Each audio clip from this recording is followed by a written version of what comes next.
Welcome to What's Happening in Hanover, brought to you by the Town of Hanover, Hanover Chamber of Commerce, 91.3 FM Bluewater Radio, and Wightman TV. I'm Jen. And I'm Adam Olivero. And welcome to What's Happening in Hanover. Today we're talking with Adam Ward, President of Hanover Chamber of Commerce. Savanna Schaus, the Economic Development Coordinator for the Town of Hanover. And David Peckham is taking us on a tour of geocaching in the Hanover area. And don't forget, we're going to stop by the Hanover Public Library to see what events are happening in the library in March. They have a very important survey you need to do to give your voice about what you want the library to look like in the future. So we've got a packed show, Jen, so let's get the show started. Let's go.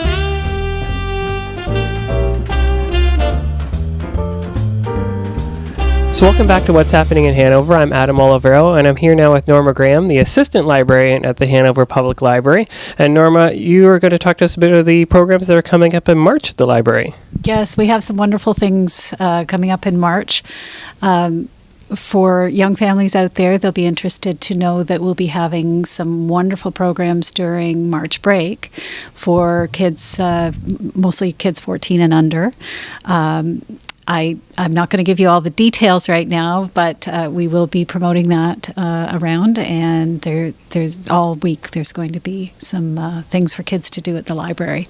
So I guess check the website and stay tuned to Facebook for updates, right? Exactly, yeah. Excellent. And we're calling it Maker March because there's going to be some great activities for teaching kids the fundamentals of electronics and some physics, and we've got some wonderful kits that kids are going to be invited to come and build with. So it's going to be a lot of fun. Excellent, cool. And now you've got a couple of speakers coming in too, right? Well, on March 28th, actually, we're having an event next door at Frankie's in the pub at the back. On the 28th, we have McLean's Ales coming to offer taste tests of their wonderful variety of brews from their brewery here in town. And we have local authors who are also coming to read from their published works. So you're going to be able to have a taste of great beer and listen to some local authors. Tickets will be available at the library. It's just $7, and it takes place on Saturday the 28th from 1:30 to 3:30 at Frankie's. Cool. Okay, sorry I stepped over that event. The next one, I was talking about the next one, but that sounds really neat. And that's something that's the library's doing that's a lot different from the norm. Interesting partnerships, right? Yeah, we do like to form partnerships with businesses and other organizations around the community. It brings us and our services to a new audience that might be interested in taking advantage of some of the things we offer. Cool. And the speaker that's coming in, he's from CBC, right? Yeah, actually, that's a little bit further on. That's at the end of April 28th. But I'm very excited about this. It's Ed Lawrence, who is the gardening guru from CBC Radio. He's been doing a segment on Monday afternoons on CBC, a phone-in gardening show for over 20 years. Previous to that, he was the head gardener for the National Capital Commission residences. So he was the head gardener at Rideau Hall, the Governor General's residence, and Stornoway and 24 Sussex and all those official buildings in Ottawa. He really knows his stuff. So people are going to be invited to bring their questions, their gardening conundrums, and hear from the master of master gardeners. And that's something that we're doing actually in partnership with the Horticultural Society here in Hanover. So it's another partnership. Cool. Excellent. And oh my gosh, if he's done those gardens, he must be really good, because those buildings, I went to school in Ottawa, they have some wonderful, wonderful gardens up there, especially when the Tulip Festival is happening. They're gorgeous. Yeah, you can't stump the man. I've often listened to his show because I'm a gardener myself, and it doesn't seem possible that one person can have all that gardening knowledge in their head just to pull out whenever they're asked a question. But he's amazing. So, and he's also going to be bringing copies of his book to sell and to sign. And the tickets are only $10. So that's on a Tuesday evening, the 28th of April. So I'm hoping people that hear about this in March will come and get their tickets at the library, because I think this is going to be a big event. Yeah, it sounds really big. And to have him come all the way up here to Hanover, we don't have to go to Toronto to see him in person. He's coming to our own backyard. That's excellent. Well, I think part of the mission of the library is to make sure that just because we live in a rural area, we're not deprived of culture. A librarian friend of mine always said that the quality of your citizenship shouldn't depend on where you live. So we do like to bring in top speakers, authors in many fields to connect with the people in the community and give the local culture a bit of a boost. So, Norma, there's another interesting thing that you have coming up on March 31st. What's happening on March 31st? We're starting a mother-daughter book club here at the library. It's for girls 8 to 12 years of age and their mums or their aunts or their grandmas or, an interested family friend, whatever, to come and read books together, to discuss books. We're hoping it's going to be a great bonding experience for families and a great way to introduce young people to some wonderful literature that they can share with their families. Well, thank you so much for your time, Norma, and for those events. And I'm sure they could check out the Hanover Library's website if they have any more information. What's the website? It's hanoverlibrary.ca. It's quite simple. Excellent. Or they Google it, it'll come up. So. Excellent. Well, thank you for your time. Thanks very much.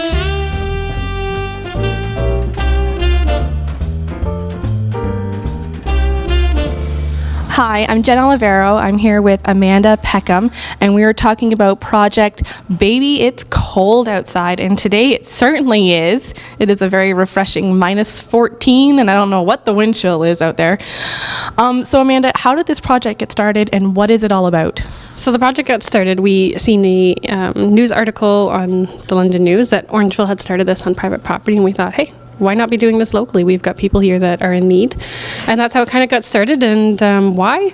It's cold. And, not everybody is dressed properly. It's tough times. You make sure your kids are dressed well, but sometimes you go without. So this is just out there on a pole. You don't owe anybody. It's no strings attached. It's you need it, just grab one and keep warm.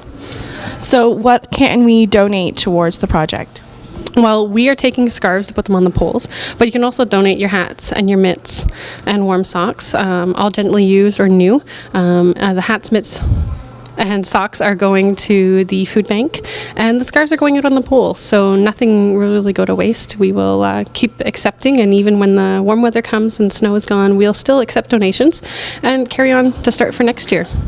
So if I'm walking down the street and say I've just forgot my scarf that day and it is freezing outside, and I'm just an average Joe, am I welcome to take a scarf? You're more than welcome. It says on the tag, need a scarf, take a scarf. Doesn't matter if it's tough times, it's just cold and you had forgotten, just please take a scarf. And when you get home and you decide I don't need the scarf anymore, donate it. Replace it back on that same pole and keep going. For more information, or for people that are interested in perhaps volunteering with this, where can they go for more information? Well, we have a Facebook page called Project Baby It's Cold Outside. We also have drop-off locations at the Hanover Food Bank and the Missionary Church, so that's our information kind of right there. There will be pamphlets at those locations for more information on the project. Great. Thanks, Amanda, and good luck. We've been talking with Amanda Peckham about Project Baby It's Cold Outside. For more information, please visit the Facebook page, Baby It's Cold Outside.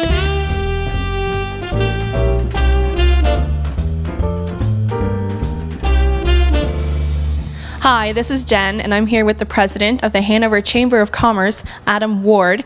Adam, what's coming up at the Chamber this month? In the end of March is our annual general meeting, which is Wednesday, March 25th. We have 4 awards, which includes the Business Citizen of the Year, Citizen of the Year, Lifetime Achievement, as well as our Youth Citizen of the Year. And if anybody should be interested in becoming a chamber member, or if they haven't renewed their chamber membership already, how would they go about that? Yes, we'd love to have new members. Actually, last year we had 160 members, which is the highest of all time. We have 15 new members already for 2015, and if there's still others out there wishing to join the Chamber, they can call Cindy at 519-364-5777, and they can become members that way. So Adam, what does the Chamber do for its members? For its members, we have usually monthly luncheons. We have Chamber After Fives, which is a social gathering, our annual general meeting, a golf tournament, and we try and do some extra evening events with lunch and learns or educational events. We bring in speakers and things like that too. A big thing that Chamber is really proud of is our Chamber Bucks program. We have over $80,000 bought, which is like a big gift card for any Chamber member. So there's $80,000 that's been spent and kept within town over the last 4 years, which is pretty excellent for us. That's fantastic news. So if somebody should be interested in purchasing Chamber Bucks, how would they go about that?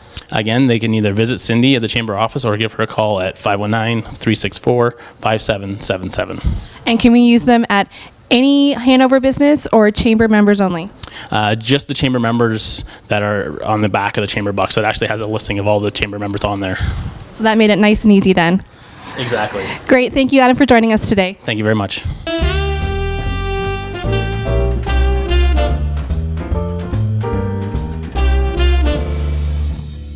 Hi, I'm here with Savanna Schaus, the Economic Development and Communications Coordinator for the Town of Hanover. Savanna, the town did a facade program in the downtown. Could you tell me what that involved? We did. We launched it for 2014. It was the very first facade program we've ever done as part of downtown revitalization. So it was about investing in our businesses, helping them fix the visual and the structural integrity of their buildings. And how many businesses got involved? We had 35 applications actually, but we only had funding to be able to do 14. At the end of the day, we had 12 projects completed. So in our numbers, those were very good. So the 35 applications we had, they totaled over $325,000 in grant requests, and we had $85,000 in grants available. So we had some serious decision making to do. We owe big thank you to our Downtown Revitalization Implementation Committee, another big name. So if you call them Dietrich, if you ever hear Dietrich, that's who we're talking about. So they ended up deciding on 14 projects. The estimated project total at the end of the day was $294,319, with the $85,000 committed by council. That was a 3-to-1 private to public investment. The actual results, we had 12 projects funded. Total project was $282,789.32, with $72,022.74 in grant totals, which ended up being a 4-to-1 private to public investment. And the best part is that 12 out of 17 of the contractors were local, so 87% of all of that dollar spent stayed in our local economy. Which is fantastic news when we're talking about revitalizing local businesses to get local businesses involved in the project. Oh, exactly. We want to keep as much money here as we possibly can because we're just reinvesting in our own economy. So to have our local businesses prefer local contractors was a real bonus for us. And we were able to do some major improvements to downtown. I mean, we have visually, you can see change now. Things have really picked up. It becomes a tourist destination. It becomes a place where people want to visit and see, hey, what's Hanover doing? There was a lot of buzz during this program, and we're hoping that we can do a second phase in 2015, and the same kind of buzz picks up with that. Becker's Shoes was one of the stores, and the facade looks phenomenal now. It is such a great facelift at the front. What were some other businesses involved? We had Temptations and Suits Us. Garcia and Donnelly, they were actually the very first project completed, which was really good. Becker's, they were the first to start and the last to finish in the projects that were funded. So they had a major project, though. That's basically 3 facades in one that they ended up doing. We also had Bluewater Radio. They did really nice improvements to increase the visibility of their storefront. Primerica, they were one of the other ones. Premier Tax Advantage. H&R Block, unbelievable work there. I know. They those getting rid of those round metal works to change for the stonework and the colors, just unbelievable. And the colors are right on with our brand too, which is a bonus. The downtown certainly looks refreshed It looks vibrant, and we are all looking forward to possibly seeing more change in the year to come. Yes, stay tuned. If we are going ahead, it will be probably April will be when things will start, and construction won't be as pressured this time around because we don't have homecoming to prepare for, but we definitely want things wrap up before our beautiful winter here catches our contractors off guard. But we're hoping for a second phase so that we can continue our demonstration to businesses that we are here to invest in them and to bring people to their doors and to make sure that we have a partnership here for our economy. And a strong economy helps build a strong community too, and that's what Hanover is all about, having a good, strong, vibrant community. That's right. Absolutely. We applied for a public-private partnership award through EDCO, which is the Economic Development Council of Ontario, and we were selected as the winner for the public-private partnership for this facade improvement program. So we are being recognized across the entire province for this program. That is absolutely exciting. Way to go, Hanover! Thank you. Very exciting. So Mayor Sue Patterson and I will be there to accept the award. Well, congratulations on behalf of all the Hanover residents. I know you had a big hand in this. You were very much involved. It's kind of your baby project. So congratulations once again. Thank you very much.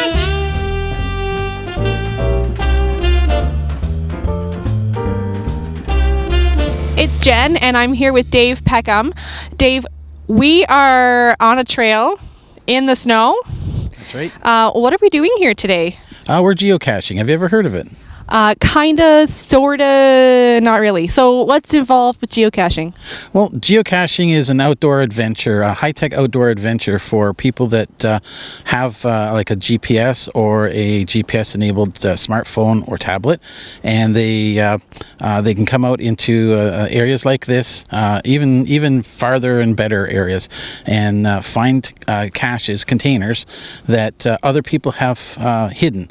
And for example, worldwide there's over 2 million caches. Worldwide there's about 1.5 million caches. In Ontario there's something close to about 200,000. Wow. That's fantastic. So this is kind of like a high-tech treasure hunt. Yes, it's a high-tech treasure hunt, hide-and-seek game, yeah.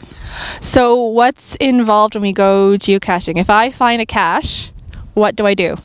Okay, well, if we want to start at the beginning, we would start by going online to a geocaching website. Geocaching.com is probably the most prolific geocaching website out there. There you would get a free membership, and you would go and look online for close to your area to see where the closest caches are. You would then take those and enter them into something like this. It's a GPS receiver or your smartphone or a tablet that is GPS enabled, and then you would take that information and come out on the trail. That will get you within about 3 meters, 10 feet of a geocache. From there you have to start using your observations, your ability to see what's supposed to be there and what's not supposed to be there. Find the cache. When you get a cache, and the cache is not meant to move, so it's meant to stay where it was originally put, you'd open it up, log that you had been there, and if it's a big enough cache, they often have trinkets for kids, and basically you would, if you're going to take a trinket, put something of equal or better value into it. Close up the cache and put it back exactly where it was. You go home, get back onto the geocaching.com, and then you would log in that you had actually visited the cache, and you would end up getting what's called a smiley face in geocaching terms. That sounds like a huge amount of fun. So obviously we're out here in the winter time, and I would assume you can go geocaching any time of the year. Who can go geocaching? Anybody. It's great. Whether you're young or old, whether you're family or single, it doesn't matter. I have friends that are retired, and when they retired, they just sat down to die. When they learned about geocaching and got into it, they were just like, this is the rest of my life. Literally, one guy's got over 18,000 caches now, and he's in his 70s. Wow. He lives for geocaching. Even if you have disabilities, there are geocaches out there for wheelchair accessible geocaches. There are ones for people that would mountain climb, having to take special equipment. So it's broad for everybody. Single, whether you're going as a family or as a group. There are a lot of groups out there that go together as well. So this is a great way for everybody to get outside and enjoy the great outdoors. I would assume in no matter what kind of weather, but that would be a personal choice. The two best times to go geocaching is when it's snowing and when it's not snowing. That would be good. Let's avoid the rain. So we're near a geocache right now. Yes, we are. This is one that I had placed, probably one of my first ones about 4 years ago. I placed it in honor of my son Ben, so it's called Big Ben, and it's just over in the Cedars. So take us through what we are going to do with this geocache. Well, what we can do is I'll simulate what would normally happen. After you got your GPS set, you'd come out and you would start looking. There'd be either a compass or a map on your GPS, depending on your circumstances, and it would point, or you would be able to walk towards the geocache. When you got to the geocache, then or the area, then you'd have to start looking. This one here, I think there's a hint on it being that it's in the Cedars. So it's quite obvious. As long as you know what a cedar is and you're close by, you'll know about where it is. So other geocaches could be, like that group of rocks that maybe doesn't quite look like it belongs there, or the red flag hanging on that branch could be the clue, and so on and so forth. Oh, absolutely. There are all kinds of geocaches. Some of them have greater camouflage than others. Some, like I've put ones that actually look like a leaf in a tree. Try to find that. That's fun. Or birdhouses. Not all birdhouses are made the same. Some of them have geocaches. So a lot of times it's fun just to make a new type of geocache, hide it so that people don't know it's actually there. I've seen geocaches that look like rocks, perfect examples of a rock, until you turn it over and there's the geocache. So it's adventure fun, and it's more about finding it than it is finding what it is, too. Absolutely. The better the geocache, the harder it is, and some people just so enjoy a hard geocache. And when they finally find it, they go, yes, I've accomplished something that other people just walk by and have no clue what it actually is. So it's a great lesson in being observant in your surroundings, too. Yes, very, very so. This is outdoors here is great, but there's also urban caches as well, in city, where you wouldn't expect a cache to be put. You'd be looking around, and it could be something as, I don't want to give too many hints away, an electrical plate that shouldn't be on a post, and you pull it off, and in behind is the cache log. So this really is for everybody then, urban and in the country too. Oh, absolutely. Doesn't matter where you are, there's a geocache somewhere close by. So let's go find our geocache. For sure. Okay. So there it is in the trees. It's in the trees. So Dave is going in to find our geocache. I didn't even see that in there. No. And I'm just going to continue sinking into the snow. Hopefully you're not getting wet feet. I'm not. I've got my big boots on today. So this is in good shape. The log is dry. That's what you would sign. And then there'll be little trinkets in here. Looks like there's for the next person, a couple of McDonald's coffees. Just little trinkets. So this is really great, especially for the kids. It gets the whole family out. It gets them out exercising. In fact, in the Grey Bruce area, the Trail Association and the health unit, along with the libraries, have a kit, and you can go to a library, sign this kit out, excuse me, for about 3 weeks, and it'll help you understand how to geocache. It's got a book, it's got a GPS, and you can come out and try it in your local area, and if you like it, then just keep going. So basically, with your library card, you could start geocaching. Very easily, yes. And if we were to start geocaching and I want to buy my own GPS, what would kind of be the costs involved there? Costs can range between as little as $100 up to almost $800. The best thing to do is either go on Kijiji, watch for the sales, but buy the best you possibly can. So many people will buy something a little bit less, and then it just doesn't quite work the way they want to, and it doesn't give a good experience. I started out on Kijiji and bought mine very cheaply, but my second one, I spent the money and made it worthwhile. Great. Well, this was a lot of fun. So we're going to put the geocache back now for somebody else to explore and find. Exactly. The main thing is put the geocache back exactly the way you found it. Okay. So, Dave, locally, if I was looking for maybe information or help geocaching, where could I go? Best thing to do is Facebook pages. There are a number of groups. The local one here for the Grey Bruce area is called the Grey Bruce and surrounding area geocachers. You can easily pick that up. There's also one for Ontario, the Central Ontario Geocachers page.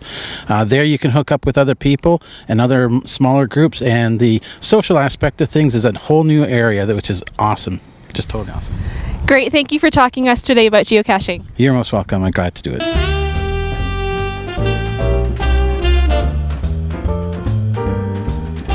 Welcome back to What's Happening in Hanover. I'm Adam Olivero, and I'm in the Hanover Public Library now, and I'm really pleased to be joined by Agnes and Debra. And Agnes, you're the head librarian here, right? That's correct. Chief Librarian and CEO of the Hanover Library.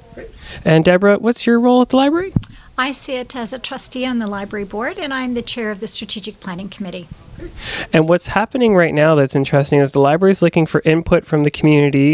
You kind of are doing like a long-term plan for the next 15 or 20 years, right, Debra? Where did this plan come from, the survey come from?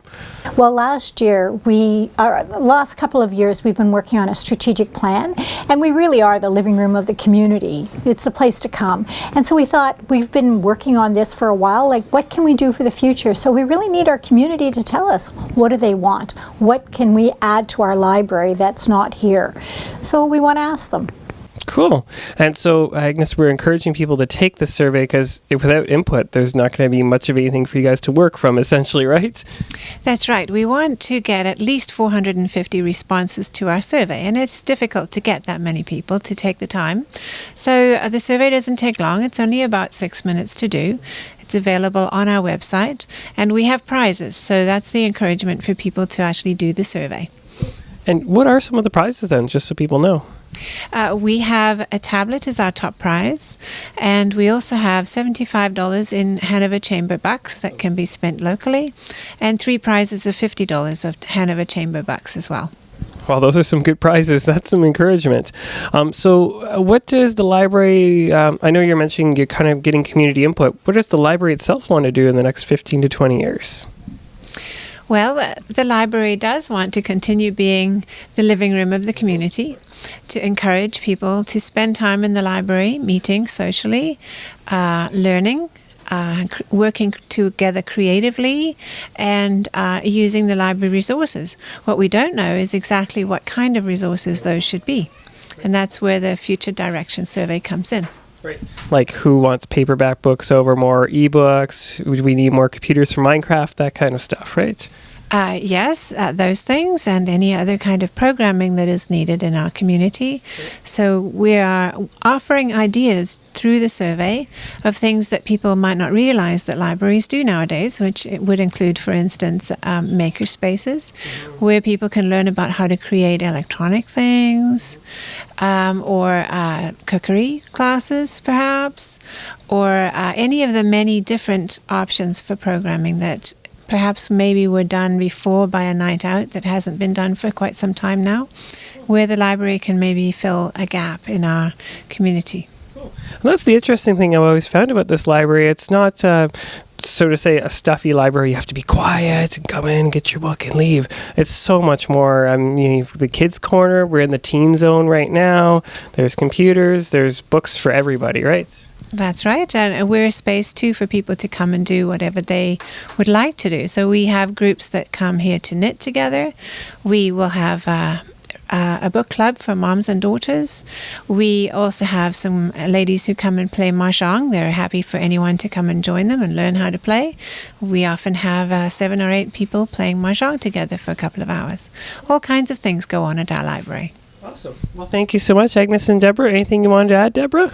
Just wanted to tell you that we do have a video with the survey that you can look at, and it talks about some of the programming that we're doing now and some of the very futuristic things that are happening in libraries all around us. Cool. Very cool, ladies. Well, thank you very much for your time and for allowing me to come in here to the library to talk to you. Thank you very much, Adam. Thank you, Adam. Thanks for joining us, Adam and Jen Olivero, for What's Happening in Hanover. If you have any ideas for the show, or you're a business, a nonprofit organization, or even an event coming up in Hanover, feel free to contact us to be on the show, community@wightman.ca, or call 519-506-9502, and we'll be happy to get you on next month's show. Thank you for listening and watching What's Happening in Hanover. Brought to you by the Town of Hanover, Hanover Chamber of Commerce, 91.3 FM Bluewater Radio, and Wightman TV. What's Happening in Hanover is heard on 91.3 FM Bluewater Radio at 6 p.m. Wednesdays, and showing daily on Wightman TV, Channel 6.